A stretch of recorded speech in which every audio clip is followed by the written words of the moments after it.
অনেক কবরের পাশে কুকুরেরা ঘেউ ঘেউ ঘেউ ঘেউ করে কান্না করে, গরু রশি সিরিয়া পালায় যায়, কারণ ওরা কবরের আযাব নিজের চোখে দেখতে পায়। আল্লাহর নবী বলেন, আমি একদিন জান্নাতুল বাকির মধ্যে হাঁটতেছি আর দোয়া করতেছি, হঠাৎ করে গিয়া দেখি একটা কবরের মধ্যে আল্লাহ দেখায় দিলেন আযাব চলতেছে একটা যুবকের কবরে। আমি এই যুবকের কেন আযাব হয় আল্লাহর থেকে জানতে চাইলাম। আল্লাহ বললেন, ও মায়ের সাথে বেয়াদবি করেছে। আমি নবী ঠিকানা নিয়ে আল্লাহর থেকে ওই যুবকের মা বেঁচে আছে কিনা সাহাবায়ে কেরাম দিয়ে খবর নিলাম। খবর নিয়ে দেখলাম তার মা এখনো বেঁচে আছে। আমি নবী ডাকিয়া পাঠাইলাম, ওই মহিলা খবর দিল আমি যাব না। আমি বললাম, বলে দাও তার সন্তানের কবরে আযাব হয় যেন মাফ করে দেয়। ওই মা বলে, না না, আমার সন্তানের আমি কখনো মাফ করব না। রাহমাতুল লিল আলামিন তাকে ডাকিয়া আনলেন, এরপরে বললেন, তোমার সন্তানের কবরে আযাব হয় মাফ করে দাও। বলে, না আমি মাফ করব না। নবীজি বললেন, তো আগুনে জ্বলবে, তুমি কি মেনে নাও? বলে, হ্যাঁ, আমার কোনো আফসোস নাই। কারণটা কি? বলে, আমার সন্তান একদিন ঝগড়া করে বউয়ের সাথে তর্কর কারণে বউয়ের মায়ায় পড়ে আমি মায়ের সাথে এমন তর্ক জড়ায় দিল, একটা ইটা নিয়ে আমার মাথার উপরে আঘাত করলো, আমি জমিনের মধ্যে পড়ে গেলাম। আমার মাথার রক্ত বের হয়ে জমিন লাল হয়ে গেল। আমি এমন কান্নায় দুর্বল হয়ে গেলাম, আমার এই কষ্ট জীবনে আর অন্তর থেকে মুছবে না। আমার সন্তানের কোনো ক্ষতি হোক এটাও আমার জানারও দরকার নাই। নবী তো রাহমাতুল লিল আলামিন। আল্লাহর নবী বলেন সাহাবাদেরকে তাড়াতাড়ি কেরোসিন আর লাকড়িয়ানো আগুন জ্বালাইয়া উপরে উঠাইয়া সন্তানের জ্বালায় দিব। নবী যখন আগুন জ্বালায়, নবী তাকায় দেখে মহিলার চোখ থেকে পানিগুলো বের হয়ে গেল। ডাক দিয়ে কয়, ও নবী, আমার সন্তানের এই আগুনে জ্বালাইবেন না। আমার সন্তান হাজারো যদি অন্যায় করে, আমি নিজের চোখে তাকাইয়া সন্তানের কষ্ট সহ্য করতে পারবো না। এরে নবীর উম্মতের দল, আল্লাহর নবী বলেন, আল কবরু রাউযাতুম মির রিয়াজিল জান্নাহ আও হুফরাতুম মিন হুফারিন নার। এরে নবীর উম্মতের দল, আল্লাহর মুহাব্বত নিয়ে তওবা করে নাও। আল্লাহ তাআলা বলেন, কত বড় বড় বেঈমান কেউ তো আমি আল্লাহ ক্ষমা করে মাফ করে দিয়েছি। তোমরা অন্যায় যদি করিয়া থাকো, চোখের পানি ছেড়ে কান্না করো, তওবা করো।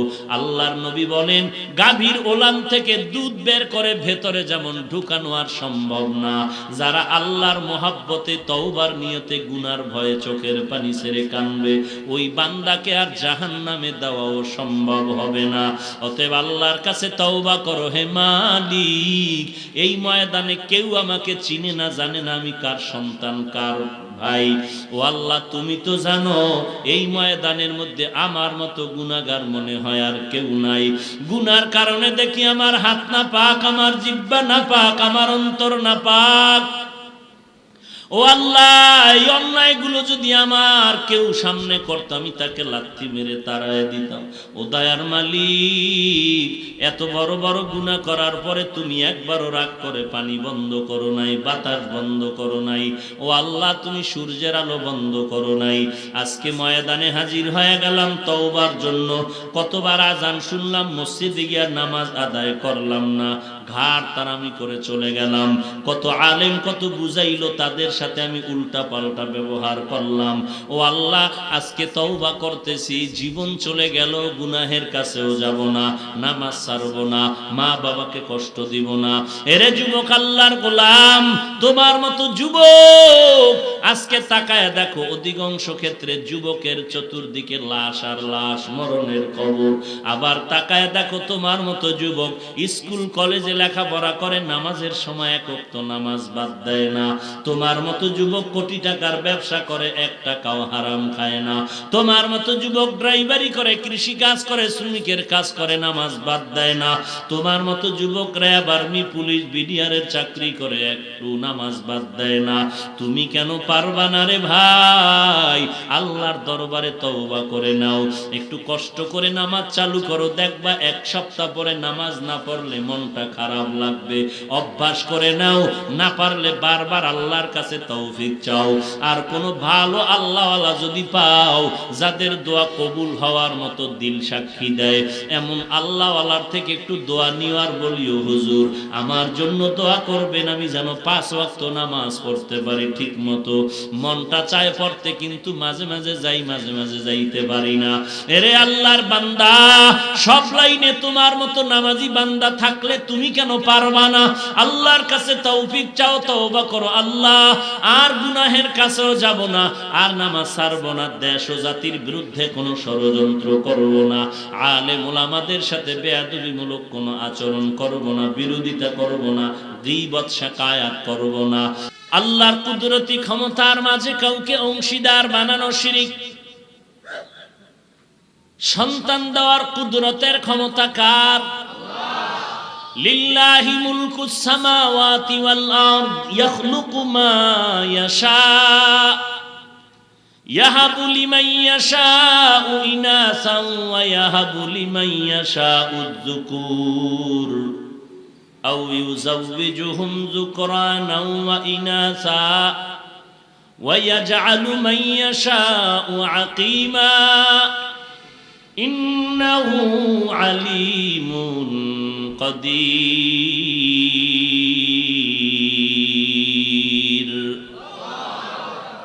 আল্লাহ বলেন, আসুতি হাতের মুঠায় আমি আল্লাহ কাউকে ছেলে দেই, কাউকে মেয়ে দেই, কাউকে দোনোটা দেই, কাউকে কোনোটাই দেই না। ক্ষমতা কার? আরো জোরে বলেন। না কোনো পীর সাহেবের, কোনো মাজারওয়ালার। সন্তান যদি আল্লাহ ছাড়া আর কেউ দিতে পারত, এক এক ঘরে কি পরিমাণ সন্তান থাকতো ফিডাফিডি করার লাগে। সব বাপ মায় চিন্তা করতো, পিডাইয়া সাইজ করমু, সন্তান লাইন মতো লাগাও। কিন্তু কত দরবারের, কত ঘাটের কচ্ছপের গা ঘেঁষা পানি পান করলো, সন্তান হবে বাবায় কইছে।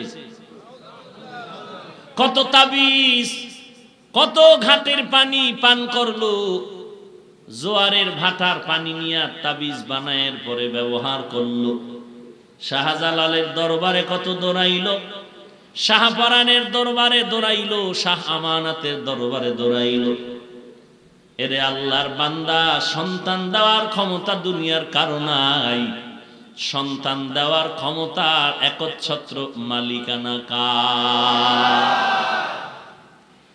আল্লাহ বলেন, আমি কাউকে ছেলে দেই, কাউকে মেয়ে দেই, কাউকে দুটোটাই দেই, কাউকে কোনোটাই দেই না। লা তাকতুলু আওলাদাকুম খাশইয়াতা ইমলাক নাহনু নারযুকুহুম ওয়া ইয়্যাকুম। আমি আল্লাহ তাদেরকেও দেই, তোমাদেরকেও রিজিক দেই। রিজিকের ভয়ে সন্তানকে হত্যা করিস না। সন্তান বেশি হলে থাকবে কই, খাবে কি, এই ভয়ে হত্যা করিও না। জন্ম নিয়ন্ত্রণ যেটাকে বলে, এই জন্ম নিয়ন্ত্রণ পন্থা বা পদ্ধতি আবিষ্কার করেছে বিধর্মী ইহুদিরা। আশ্চর্যের খবর, শিক্ষিত মুসলমান পায়ে হাত রেখে বলি, রাগ করো না, একটু খোঁজ খবর নিয়ে দেখো, আজও পর্যন্ত দুনিয়ার কোনো ইহুদি বেঈমানেরা এই জন্ম নিয়ন্ত্রণের পদ্ধতি ব্যবহার করে না। সব নিজেরা আবিষ্কার করে সারা দুনিয়ার মুসলমান দেশের মধ্যে ফ্রি টাকায় বিক্রি করে, পদ্ধতিগুলো সাপ্লাই করে। কারণটা কি? কারণ হলো ওরা চায় মুসলমানের সন্তান কমে যাক, নিজেরা বাহাদুরি করতে পারবে। মুসলমানের স্লোগান শিখে দিল, ছেলে হোক মেয়ে হোক দুটোর বেশি নয়, একটা হলে ভালো হয়, না হইলে আরো ভালো। কিন্তু ইহুদি বেঈমানের ঘরে খবর নাও, প্রত্যেকের ঘরে সন্তান এক, 4, 5, 7টা, 8টা, 10, 12, 17, 70টা পর্যন্ত পত্রিকা আসছে। এক বেঈমানের বাড়ি পাবা না সন্তান অল্প। রবীন্দ্রনাথ ঠাকুরের সন্তান অনেক। এরকম একটা একটা গণনা করে দেখো, সব বিধর্মীদের ঘরে সন্তান বেশি। তাহলে ওরা জন্ম নিয়ন্ত্রণের পদ্ধতি আবিষ্কার করে, ওরা কেউ ব্যবহার করে না, সব মুসলমানের বিনা টাকায় বিলায়া দেয়। মুসলমান টের পায় না, না যাই না, না শুই না, উল্টা কোরআন ওয়ালাদের গালি দেয়। আচ্ছা, সব কথা বাদ, ধরে নিলাম একেবারে এহুদির কথাই চিরসত্য, ওরাও খায় আপনারাও খান। বলেন তো, এই জন্ম নিয়ন্ত্রণের ট্যাবলেট ব্যবহার করার পরে 10 বছর আগে বাংলাদেশে জনসংখ্যা যত ছিল বর্তমানে কত পার্সেন্ট কমছে? হ্যাঁ, তো ট্যাবলেট গেল কই?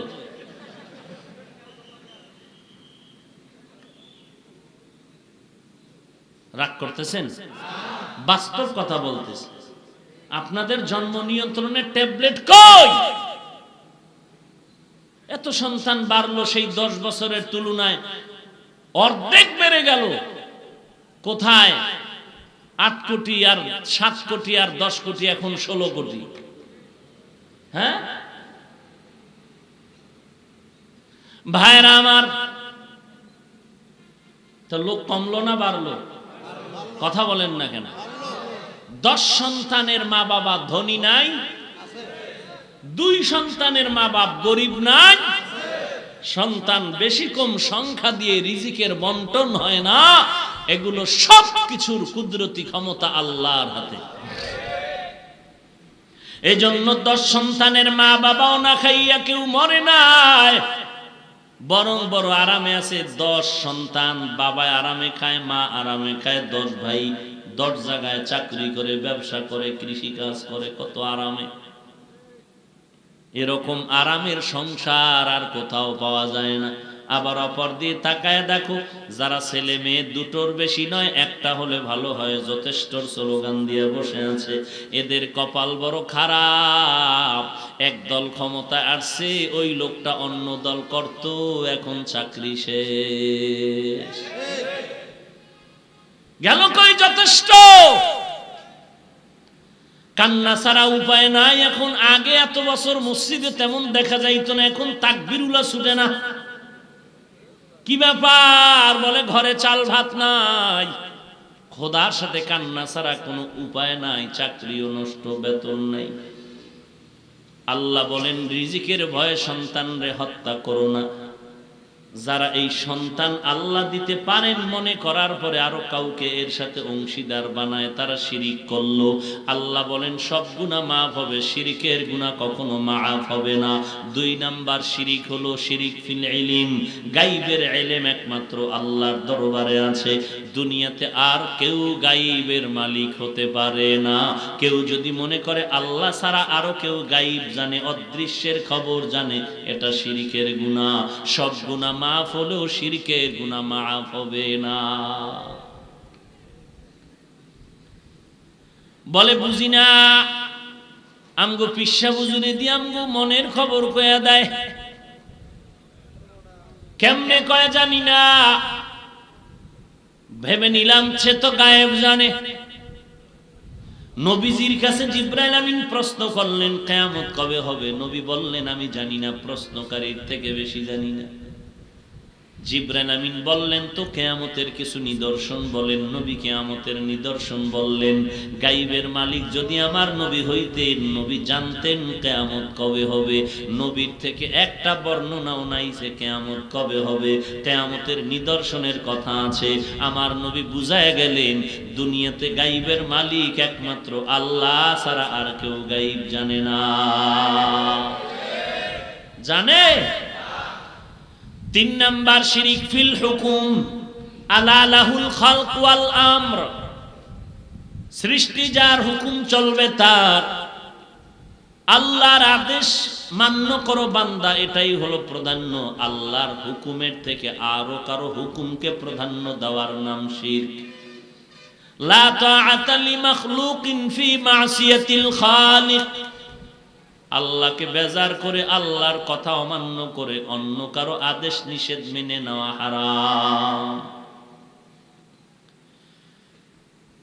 এটাকে বলে শিরিক ফিল হুকুম। আল্লাহর হুকুমের থেকে অন্য কারো হুকুমকে প্রাধান্য দেওয়া শিরিক। পীর সাহেবের হুকুম মানবো, আল্লাহরটা মানি না মানি জানি না, জাহান্নামে গেলে যাব। এরকম বহু আশেকের রাসূল এই জমিনে আছে। ভাইরা আমার, 4 নাম্বার শিরিক বিসামঈ ওয়াল বাসারি, সবকিছু দেখেন, সবকিছু শুনেন একমাত্র কে? আপনি দিলে দিলে কি ভাবতেছেন কে জানেন? কারে মারার জন্য পরিকল্পনা করতেছেন কে জানেন? একমাত্র আল্লাহ, আর কেউ এর সাথে অংশীদার নাই। মনে করলেই শিরিক। সব গুনাহ মাফ হলেও শিরকের গুনাহ মাফ হবে না। 5 নাম্বার শিরিক ফিল ইবাদাত, আল্লাহ ছাড়া আর কেউ ইবাদতের সেজদা পাবে? বলেন, ইবাদতের সেজদা পাবেন একমাত্র আমার আল্লাহ। আল্লাহ ছাড়া আর কাউকে সেজদা দেওয়া যাবে না। যে কোনো উপায় ঘুরাইয়া ফিরাইয়া যাই করো না কেন, সিজদার মালিক আল্লাহ। অন্য কাউকে সিজদা দেওয়ার নাম হলো শিরকের গুনাহ। সব গুনাহ মাফ হলো, শিরকের গুনাহ মাফ হবে না। যারা আমরা গুনাহ করেই ফেললাম, আমাদের উপায় কি? আল্লাহ তাআলা বলেন, উদউনি আস্তাজিব লাকুম, বান্দা ডাক দাও, আমি আল্লাহর কাছে ক্ষমার জন্য ডাক দাও, আমি আল্লাহ তোমার ডাকের জবাব দেওয়ার জন্য তৈয়ার। ওয়া ইযা সাআলাকা ইবাদি আন্নী ফাইন্নী করিব উজিবু দাওয়াতাদ দাঈ ইযা দাআন فَلْيَسْتَجِيبُوا لِي وَلْيُؤْمِنُوا بِي لَعَلَّهُمْ يَرْشُدُونَ।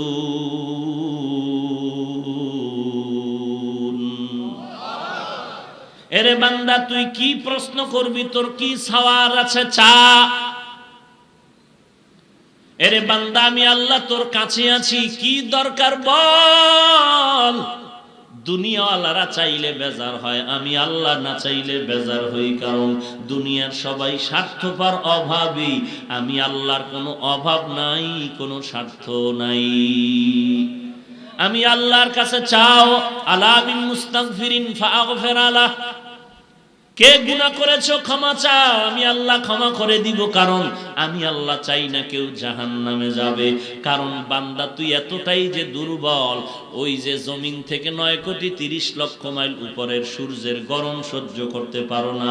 এই সূর্যটা হাসরের ময়দানে যদি মাথার উপরে চলে আসে, সহ্য করতে পারবি না। আমি আল্লাহর কাছে তওবা কর, দরজাটা খুলে রাখছি। কুল ইয়া ইবাদিয়াল্লাযীনা আসরাফু আলা আনফুসিহিম লা তাকনাতু মির রাহমাতিল্লাহ। আমার রহমতের বিস্তারিত জায়গা, বিশাল চাদর বিছায় দিলাম। কত বড় বড় বড় বড় বেঈমানকেও আমি আল্লাহ মাফ করেছি। ওরে বান্দা, তোরা তো আখিরি নবীর উম্মত। ওই নবীর মোহাব্বতে আমি আল্লাহর কাছে ক্ষমা চাই না, আমি ক্ষমা করে দিব।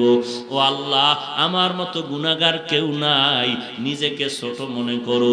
এরে আল্লাহর বান্দা, দুনিয়ার ভিক্ষুকেরা মানুষের দ্বারে দ্বারে ঘুরে আর ভিক্ষা করে। অনেক ভিক্ষুক চালাকি করে বলে মা থাকলেও বলে আমার মা নাই, বাবা থাকলেও বলে বাবা নাই, বাড়ি থাকলেও বলে বাড়ি নাই। একজনে ধরিয়াই কয়, তোর মা বাপ আছে, আমি জানি, তুই নাই নাই কেন বললি?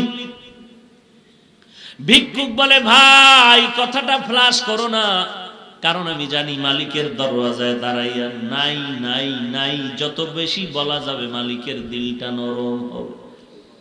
আল্লাহ বলেন, ও দুনিয়ার মানুষ, আজকে তোরে বাড়ির মালিক, গাড়ির মালিক, সন্তানের মালিক বানায় দিলাম। আসলে এগুলো কিচ্ছু তোরে স্থায়ী না। আমি মাওলার দরবারে যদি বিনয়ের সাথে বলো, আল্লাহ, আমার বাড়ি, আমার ঘর, আমার টাকা, আমার ছেলে, আমার মেয়ে, আমার গাড়ি, আমার সব আসলে আমার কিছুই না। আমার টাকা নাই, বাড়ি নাই, ঘর নাই, এমনকি আমার মরণের পরে কবরের জায়গাটাও আমার না। আমার বাড়ি বাড়ি যা বললাম, আমার মরণের পরে আমার গায়ের জামাটা ছেলে খুলে রাখবে, বেলেট দিয়া কেটে রাখবে, বৃষ্টির মাঝে আমার লাশটা রাস্তায় ফালায়া রাখবে, দরজা আটকায় রাখবে, বাঁশবাগানে আমার লাশটা ফেলে দিবে। একদিন দুদিন কান্নার পরে আর খবর নিবে না, বরং মরণের পরে জানাজার আগেই মনের মধ্যে জায়গা বাড়িঘর ভাগ করার পরিকল্পনা শুরু হয়ে যাবে। ওই কবরে আমাকে একা ফালায় রাখবে, 3টা সাদা কাফনের আমাকে বাসিন্দা বানায়, আর কেউ কবরে খবর নিবে না। আল্লাহর নবী বলেন ওই কবরে খবর নেওয়ার জন্য 4টা বন্ধু তুমি সঙ্গে নিতে পারো। ক্বালান নবিয়্যু সাল্লাল্লাহু আলাইহি ওয়া আলিহি ওয়াসাল্লাম إذا وزع الميت في قبره جاء القرآن عند رأسه والصلاة عن يمينه والصيام عن شماله وسائر الحسنات عند رجليه আল্লাহর নবী বলেন উম্মতের দল অন্ধকার কবরে রেখে যাওয়ার পর 2জন ফেরেশতা আসবে প্রশ্ন করার জন্য। মাথার কিনারায় যখন আসবে 4টা বন্ধু চারদিক দিয়া দাঁড়ায় যাবে আর বলবে প্রশ্ন করার জন্য ফেরেশতারা আসবি না, আরামে ঘুমাইছে, বান্দাকে আরামে ঘুমাইতে দাও, দুনিয়াতে ঘুমাইতে পারে নাই। মাথার কিনারার থেকে বলবে কে আমাদের নিষেধ করলা? জবাব দিয়ে বলবে আমি হলাম এই মাইয়েতের বন্ধু কোরআনুল কারীম। ফেরেশতারা ডান পার্শ্বে যাবে, আসবা না, কে নিষেধ করলা? বলবে আমি তার আপন বন্ধু নামাজ। ফেরেশতারা বাম কিনারায় যাবে, বলবে আসবা না, কে নিষেধ করলা? বলে আমরা তার বন্ধু রোজা। পায়ের কিনারায় যাবে, বলবে আসবা না, কে নিষেধ করলা? বলে বান্দার যাবতীয় নেক আমল, দস্তারখানের আমল, মেসওয়াকের আমল, টুপির আমল, দাড়ির আমল। কতক্ষণ তোমরা থাকবা? বলে আমাদের এই মাইয়াতকে জান্নাতে ঢুকায়া দাও পর্যন্ত থাকবো। এরে নবীর উম্মত, আর এই 4 বন্ধু যদি তোমার সাথে না নিয়ে যাও, ফেরেশতা প্রশ্ন করবে রবের পরিচয় দাও, মার রব্বুক ওমা দীনুক, ধর্মের পরিচয় দাও, রাহমাতুল লিল আলামিনের পরিচয় দাও। তুমি তো ধর্ম কি জিনিস জানতাই না, ধর্ম কাকে বলে তাও ভালো করে চেনো না। স্লোগানে তালে তালে তাল মিলায় বলো ধর্ম যার যার উৎসব সবার। তোমার নিজের যে একটা নিজস্ব ধর্ম আছে তার খবরই নাই। তোমার যে একজন আল্লাহ আছে সে আল্লাহর সাথে কোনো সম্পর্ক নাই। তোমার যে রহমাতুল লিল আলামিন আছে সেই ব্যাপারে তোমার খবর নাই। আল্লাহ তাআলা বলবেন আর দেরি না করিয়া কবরের সাথে জাহান্নামের দরজাটা খুলিয়া দাও। জাহান্নামের আগুন কবরটা ভরে যাবে। একটা নয়, 2টা নয়, 70 থেকে 99টা সাপ কবরে আসবে। এরে নবীর উম্মতের দল, নবী বলেন এই কবরের আযাব এমন ভাবে শুরু হয়ে যাবে মানুষ আর জিন ছাড়া সব মাখলুকতেরা দেখবে। যে কারণে দেখা যায় অনেক কবরের পাশে কুকুরেরা ঘেউ ঘেউ ঘেউ ঘেউ করে কান্না করে, গরু রশি সিরিয়া পালায় যায়, কারণ ওরা কবরের আযাব নিজের চোখে দেখতে পায়। আল্লাহর নবী বলেন আমি একদিন জান্নাতুল বাকির মধ্যে হাঁটতেছি আর দোয়া করতেছি, হঠাৎ করে গিয়া দেখি একটা কবরের মধ্যে আল্লাহ দেখায় দিলেন আযাব চলতেছে একটা যুবকের কবরে। আমি এই যুবকের কেন আযাব হয় আল্লাহর থেকে জানতে চাইলাম। আল্লাহ বললেন ও মায়ের সাথে বেয়াদবি করেছে। আমি নবী ঠিকানা নিয়ে আল্লাহর থেকে ওই যুবকের মা বেঁচে আছে কিনা সাহাবায়ে কেরাম দিয়ে খবর নিলাম। খবর নিয়ে দেখলাম তার মা এখনো বেঁচে আছে। আমি নবী ডাকিয়া পাঠাইলাম, ওই মহিলা খবর দিল আমি যাব না। আমি বললাম বলে দাও তার সন্তানের কবরে আযাব হয় যেন মাফ করে দেয়। ওই মা বলে না না, আমার সন্তানের আমি কখনো মাফ করব না। রাহমাতুল লিল আলামিন তাকে ডাকিয়া আনলেন, এরপরে বললেন তোমার সন্তানের কবরে আযাব হয় মাফ করে দাও। বলে না আমি মাফ করব না। নবীজি বললেন তো আগুনে জ্বলবে, তুমি কি মেনে নাও? বলে হ্যাঁ, আমার কোনো আফসোস নাই। কারণটা কি? বলে আমার সন্তান একদিন ঝগড়া করে বউয়ের সাথে তর্কর কারণে বউয়ের মায়ায় পড়ে আমি মায়ের সাথে এমন তর্ক জড়ায় দিল, একটা ইটা নিয়ে আমার মাথার উপরে আঘাত করলো, আমি জমিনের মধ্যে পড়ে গেলাম। আমার মাথার রক্ত বের হয়ে জমিন লাল হয়ে গেল। আমি এমন কান্নায় দুর্বল হয়ে গেলাম, আমার এই কষ্ট জীবনে আর অন্তর থেকে মুছবে না। আমার সন্তানের কোনো ক্ষতি হোক এটাও আমার জানারও দরকার নাই। নবী তো রাহমাতুল লিল আলামিন। আল্লাহর নবী বলেন সাহাবাদেরকে তাড়াতাড়ি কেরোসিন আর লাকড়িয়ানো আগুন জ্বালাইয়া উপরে উঠাইয়া সন্তানের জ্বালায় দিব। নবী যখন আগুন জ্বালায়, নবী তাকায় দেখে মহিলার চোখ থেকে পানিগুলো বের হয়ে গেল। ডাক দিয়ে কয়, ও নবী, আমার সন্তানের এই আগুনে জ্বালাইবেন না। আমার সন্তান হাজারো যদি অন্যায় করে, আমি নিজের চোখে তাকাইয়া সন্তানের কষ্ট সহ্য করতে পারবো না। এরে নবীর উম্মতের দল, আল্লাহর নবী বলেন, আল কবরু রাউযাতুম মির রিয়াজিল জান্নাহ আও হুফরাতুম মিন হুফারিন নার। এরে নবীর উম্মতের দল, আল্লাহর মুহাব্বত নিয়ে তওবা করে নাও। আল্লাহ তাআলা বলেন, কত বড় বড় বেঈমানকেও তো আমি আল্লাহ ক্ষমা করে মাফ করে দিয়েছি। তোমরা অন্যায় যদি করিয়া থাকো, চোখের পানি ছেড়ে কান্না করো, তওবা করো। আল্লাহর নবী বলেন, গাভীর ওলান থেকে দুধ বের করে ভেতরে যেমন ঢুকানো আর সম্ভব না, যারা আল্লাহর মুহাব্বতে তওবার নিয়তে গুনার ভয়ে চোখের পানি ছেড়ে কানবে, ওই বান্দাকে আর জাহান্নামে দেওয়াও সম্ভব হবে না। অতএব আল্লাহর কাছে তওবা করো। হে মালিক, এই ময়দানে কেউ আমাকে চিনে না, জানে না আমি কার সন্তান, কার ভাই। ও আল্লাহ, তুমি তো জানো এই ময়দানের মধ্যে আমার মতো গুনাহগার মনে হয় আর কেউ নাই। গুনার কারণে দেখি আমার হাত না পাক, আমার জিহ্বা না পাক, আমার অন্তর না পাক। ও আল্লাহ, এই অন্যায়গুলো যদি আমার কেউ সামনে করতো, আমি তাকে লাথি মেরে তাড়ায় দিতাম। ও দয়ার মালিক, এত বড় বড় গুনাহ করার পরে তুমি একবারও রাগ করে পানি বন্ধ করো নাই, বাতাস বন্ধ করো নাই। ও আল্লাহ, তুমি সূর্যের আলো বন্ধ করো নাই। আজকে ময়দানে হাজির হয়ে গেলাম তওবার জন্য। কতবার আজান শুনলাম, মসজিদে গিয়ে নামাজ আদায় করলাম না, ঘাড় তারামি করে চলে গেলাম। কত আলেম কত বুঝাইলো, তাদের সাথে আমি উল্টা পাল্টা ব্যবহার করলাম। ও আল্লাহ, আজকে তওবা করতেছি, জীবন চলে গেল, গুনাহের কাছেও যাব না, নামাজ ছাড়বো না, মা বাবাকে কষ্ট দিব না। এরে যুবক, আল্লাহর গোলাম, তোমার মতো যুবক আজকে তাকায় দেখো, অধিকাংশ ক্ষেত্রে যুবকের চতুর্দিকে লাশ আর লাশ, মরণের কবর। আবার তাকায় দেখো, তোমার মতো যুবক স্কুল কলেজে লেখাপড়া করে, নামাজের সময় এক ওয়াক্ত নামাজ বাদ দেয় না। তোমার মতো যুবক কোটি টাকার ব্যবসা করে, এক টাকাও হারাম খায় না। তোমার মতো যুবক ড্রাইভারি করে, কৃষি কাজ করে, শ্রমিকের কাজ করে, নামাজ বাদ দেয় না। তোমার মতো যুবক র্যাব, আর্মি, পুলিশ, বিডিআরের চাকরি করে, একটু নামাজ বাদ দেয় না। তুমি কেন পারবা না রে ভাই? আল্লাহর দরবারে তওবা করে নাও, একটু কষ্ট করে নামাজ চালু করো, দেখবা এক সপ্তাহ পরে নামাজ না পড়লে মনটা খারাপ লাগবে। অভ্যাস করে নাও, না পারলে বারবার আল্লাহর কাছে তৌফিক চাও। আর কোনো ভালো আল্লাহওয়ালা যদি পাও, যাদের দোয়া কবুল হওয়ার মতো দিল সাক্ষী দেয়, এমন আল্লাহওয়ালার থেকে একটু দোয়া নিও, আর বলিও, হুজুর আমার জন্য দোয়া করবেন, আমি যেন 5 ওয়াক্ত নামাজ পড়তে পারি ঠিক মতো। মনটা চায় পড়তে, কিন্তু মাঝে মাঝে যাই, মাঝে মাঝে যাইতে পারি না। এরে আল্লাহর বান্দা, সব লাইনে তোমার মতো নামাজি বান্দা থাকলে তুমি কেন পারবা না?